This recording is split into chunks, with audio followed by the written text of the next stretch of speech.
2008 ଏବଂ ପରୀକ୍ଷା ବାକି ଘଟିଛି ଆଜି 31 ଅକ୍ଟୋବର 2025। ଦୀର୍ଘ 17 ବର୍ଷର କର୍ମମୟ ଜୀବନରେ ଛାତ୍ରଙ୍କ ଶାସନ ଏକ ନିଷ୍ଠ ସାଧନା ଓ କର୍ତ୍ତବ୍ୟ ପରିଣତ କରିପାରିଛି।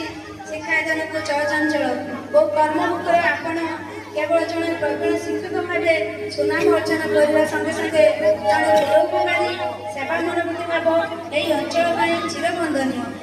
ଛାତ୍ରଙ୍କ ଶାସନ ଦ୍ୱାରା ସୁପ୍ତ ପ୍ରତିଭାକୁ ଜାଗ୍ରତ କରିବାରେ ଆପଣ ଏକ ସ୍ପନ୍ଦିତ ଗୌରବ। ଆପଣଙ୍କ ସୃଷ୍ଟି ଅନ୍ୟାନ୍ୟ ଓ ଅନ୍ୟତମ। हे प्रतिभावान पुरुष, ଆଜିର ଏହି ଭବ୍ୟ ଭୌତିକ ଅବସରରେ ଆପଣଙ୍କୁ ଭକ୍ତିମୁକ୍ତ ପ୍ରଣାମ ଜଣାଇବା ସହିତ ଦୀର୍ଘାୟୁ ନିମନ୍ତେ ଜଗତର ନାଥ ଜଗନ୍ନାଥଙ୍କ ଚରଣ କମଳରେ ପ୍ରାର୍ଥନା କରୁଛୁ। ଇତି ଆପଣଙ୍କ ଗୁଣମୁକ୍ତ ସୁନାରୀ ନୋଡାଲ ଉଚ୍ଚ ବିଦ୍ୟାଳୟର ପରିବାର